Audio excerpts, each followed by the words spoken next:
Cycle ମାଡ଼ି ମାଡ଼ି ମାଡ଼ି ମାଡ଼ି ମାଡ଼ି ରେ ପାଦର ପରାଗନ ଗଲା ଘୁରି ଘୁରି ରେ। ହାଇ ଫ୍ରେଣ୍ଡସ୍, ଜୟ ଜଗନ୍ନାଥ। ସ୍ୱାଗତ କରୁଛି ମୁଁ ଆପଣମାନଙ୍କୁ ମୋର ଆବଡ଼ିଆ ଖାବଡ଼ିଆ ଜୀବନରେ। ସବୁବେଳେ ମନେ ରଖିଥିବେ, ଏମିତି ଲୋକର ହାତ ଧରିବେ ଯିଏକି ତୁମକୁ କେବେ ବି ଛାଡ଼ିକି ଯିବନି। ଏକ୍ସାମ୍ପଲ, ବିଜୁଳି ତାର। ଥରେ ଧରିକି ଦେଖ କେଇଠି ଛାଡ଼ିଦବ। ଦୁନିଆର ସବୁଠୁ ଡେଞ୍ଜରିୟସ୍ ୱାର୍ଡ କ'ଣ ଜାଣିଛନ୍ତି? ସରି। କାହିଁକି ନା ସେଇ ସରି ଯଦି ମଣିଷ କହିଦିଏ ତାହେଲେ ଦି ଜଣଙ୍କ ଭିତରେ ଝଗଡ଼ା ଖତମ ହେଇଯାଏ। କିନ୍ତୁ ସେଇ ସରି ଯଦି ଡକ୍ଟର କହିଦିଏ ମଣିଷ ଖତମ ହେଇଯାଏ। ସାଙ୍ଗମାନେ, ଦୁଃଖ ସମୟରେ ସମସ୍ତଙ୍କ ଜୀବନରେ ଆସେ। ଏ ଦୁଃଖଟା କଟିଯିବ, କିନ୍ତୁ ପାଖରେ ଗୋଟେ ଜିନିଷ ଥିବା ଦରକାର, ମୋବାଇଲର ରିଚାର୍ଜ। ଆଜି ସକାଳେ ସକାଳେ ଉଠିକି ଗମ୍ଭୀର କଥାଟା ଲେଖିବି ବୋଲି ଭାବିଥିଲି। ତାପରେ ହଠାତ୍ କିନା ମନେ ପଡ଼ିଗଲା, ଆରେ ସେଥିରେ ଟିକେ ବୁଡ଼ିଗଲା। ମତେ ପୋଲିସ ବାନ୍ଧିକି ନେଇଯିବନି?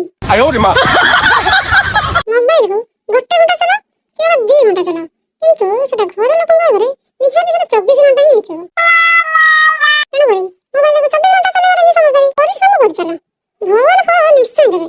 ନହେଲେ ବି କ'ଣ ଅଛି, ମତେ ତ ଗଛ ଚଢ଼ା ଆସେ, ଉପରକୁ ଚଢ଼ିକି ଯାଇକି ଦୌଡ଼ିବି ଆଉ କ'ଣ। ଭାବୁଛି ଶିମିଳିପାଳ ଜଙ୍ଗଲରେ ଯାଇକି ମଙ୍ଗଲ ନାମରେ ଗୋଟେ ହୋଟେଲ ଖୋଲିବି, ଆଉ ସେଠିକୁ ବାଘଙ୍କୁ ସ୍ପେଶାଲ ଗେଷ୍ଟ ଭାବରେ ନିମନ୍ତ୍ରଣ କରିକି ପେଟେ ଖାଇବାକୁ ଦେବି।